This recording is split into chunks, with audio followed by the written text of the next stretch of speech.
Vamos a continuar con la sesión de conferencias y bueno, ahora nos van a hablar sobre una mirada al pasado, sobre el colapso maya y son sequías extremas. Adelante. Bueno, yo y mi compañera Astrid, como nos presentaron, vamos a presentar más de sequías extremas. Primero hablemos un poco sobre la cultura maya. Como sabrán, la cultura maya fue una civilización muy avanzada para su época. La historia de esta cultura la podemos dividir en tres grandes periodos. El periodo preclásico, el cual inicia con la llegada de los nómadas a su zona de asentamiento en la península de Yucatán, hasta aproximadamente 2500 a.C. Sin embargo, no hay datos concisos y claros, sino hasta el 1800.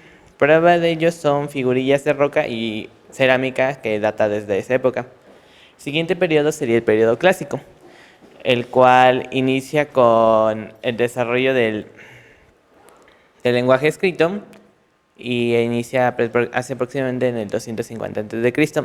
Durante este periodo fue la época de esplendor maya, ya que durante este periodo se desarrollaron la arquitectura, la astronomía, urbanismo, las grandes rutas comerciales, entre otras cosas. Y termina con el colapso maya, que sucedió entre los siglos 8 y 9, dando inicio al periodo postclásico y terminó este último con la llegada de los españoles a la región maya.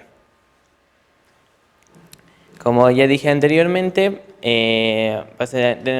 eran muy avanzados en muchas cosas. Tenían el sistema vigesimal, observatorios astronómicos, lenguaje escrito, arquitectura compleja y varios dioses.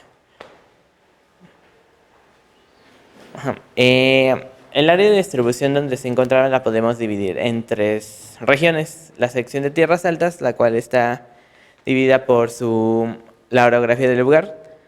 Como ven ahí, las montañas delimita la sección de tierras altas, la sección de tierras bajas del sur y tierras bajas del norte.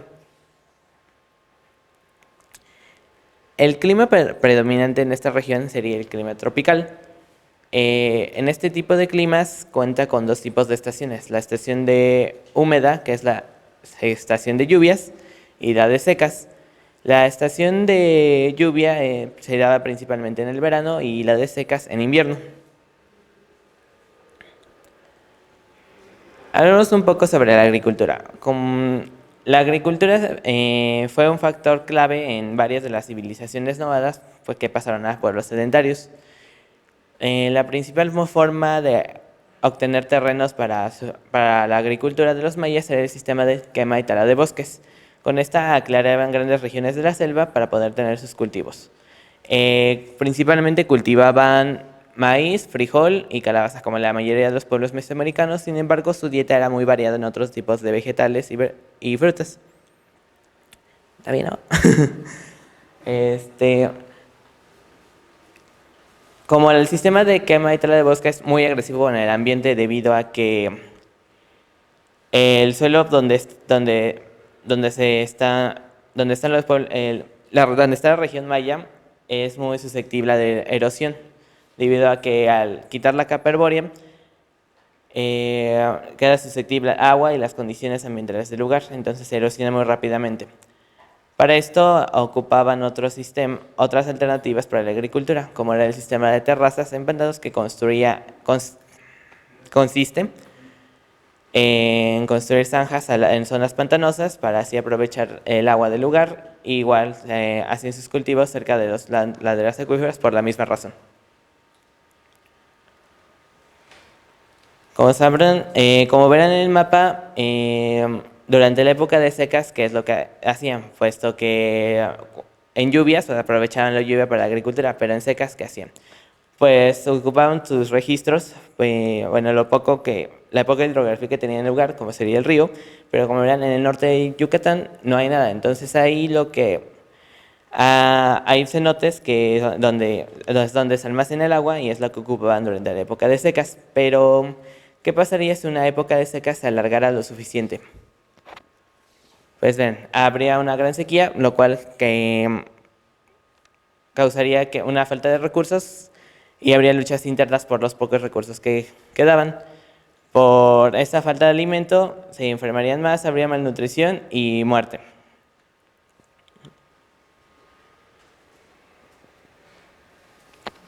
Entonces, ¿cómo se supo? Bueno, a partir de datos que ya se tenían arqueológicos, ya sabían que hubo una desintegración de la civilización maya que ocurrió entre los años 800 a 1000 años AD. La abreviación AD significa Anno Domini, que es un equivalente a años después de Cristo, y este se conoce como periodo clásico terminal. A este periodo se sugiere que son una serie de eventos asociados con sequías.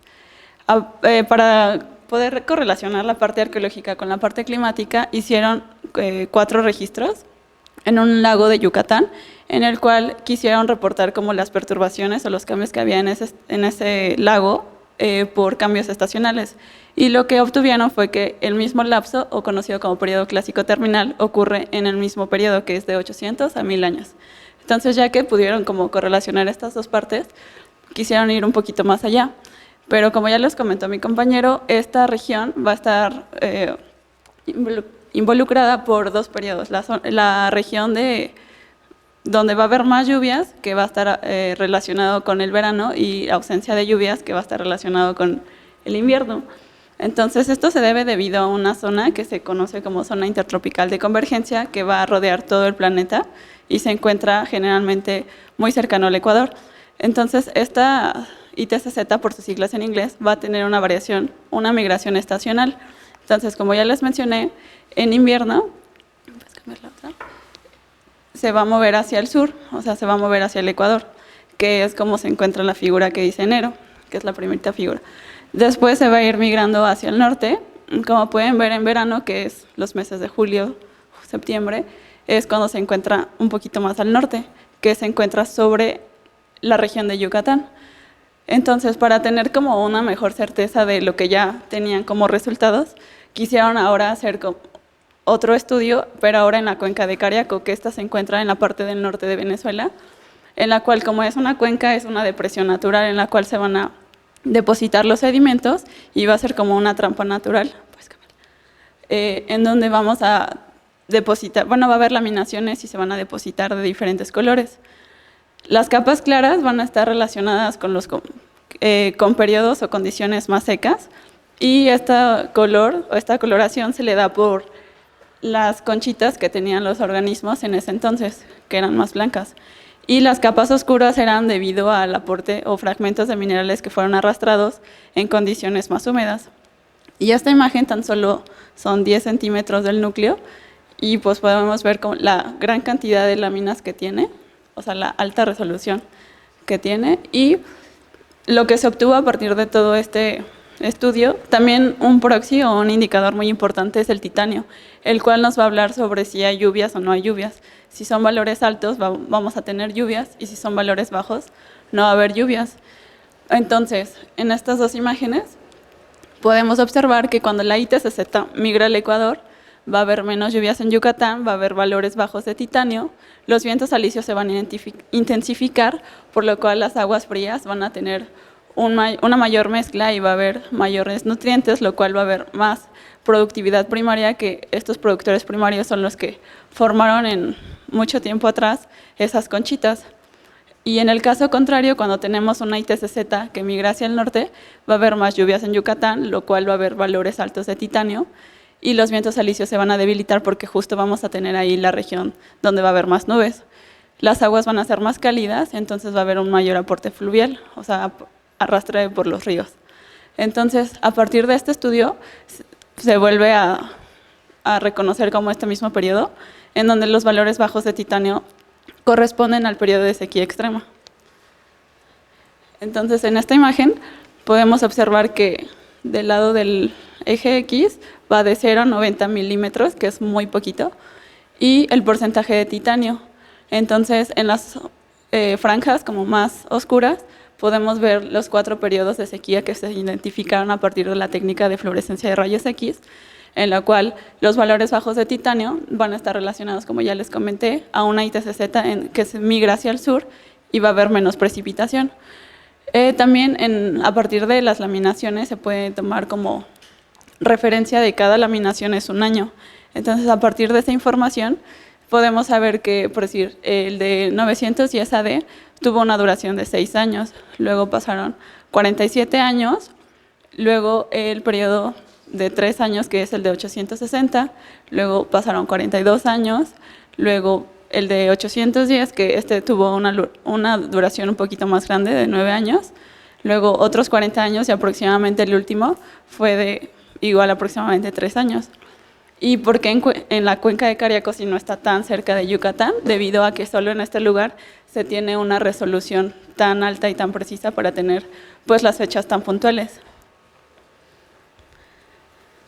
Y bueno, entonces esto ya como conclusión es que a partir de los datos ya sea arqueológicos que ya se sabían, es que los centros de población donde había mayor población, primero empezaron a abandonarse en la parte sur y centro, y las últimas fue en la parte norte, que esto que corresponde con el colapso, que primero se observó los cambios en la parte sur y centro, y un siglo después, que es mucho tiempo, o sea 100 años, se observaron en el norte, y esto es debido a que en la parte norte podía haber reservorios de agua en donde podían ellos abastecerse de agua por un tiempo mayor. También, por otro lado, se argumenta que no solo fue un factor, sino que fueron varios factores que afectaron a esta civilización. Principalmente hubo un aumento de la población, lo cual después desencadenó a que hubiera un límite en los recursos disponibles, entonces ya no había suficiente alimento para toda la población que habitaba en ese momento, y también hubo una degradación ambiental, ya fue deforestación o erosión, y pues esto suena bastante familiar a lo que tenemos hoy en día. Entonces, es importante cómo los mayas, que eran una civilización tan antigua y tan avanzada, estaban estrechamente relacionados con los cambios ambientales. Y ya para cerrar esta charla, queríamos cerrar con esta pregunta, que es, ¿qué sucedería si nosotros acabamos con nuestros propios recursos? Y eso es todo.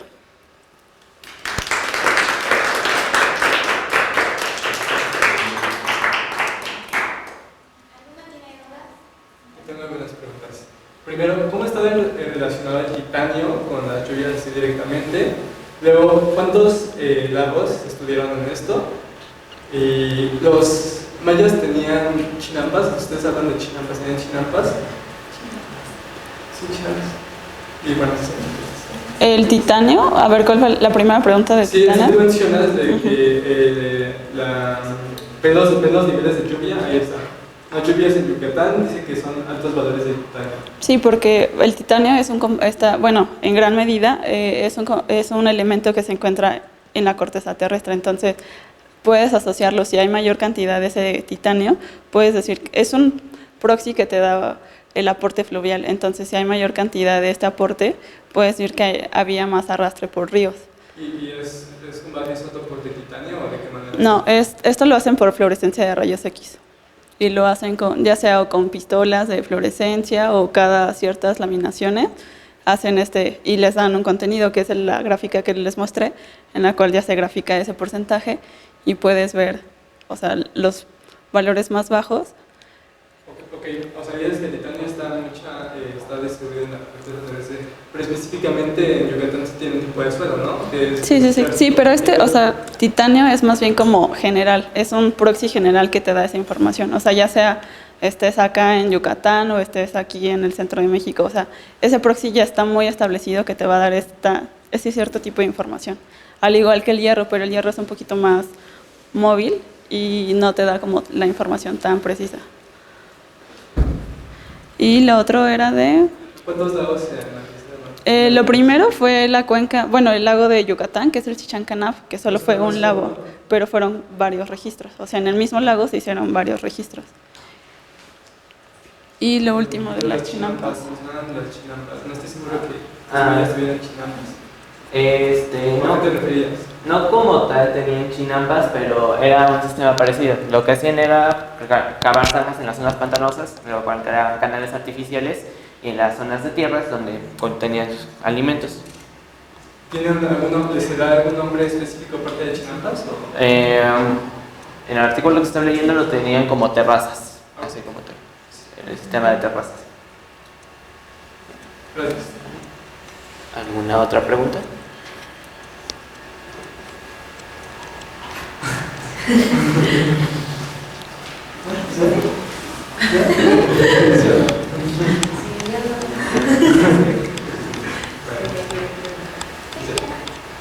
Muchas gracias.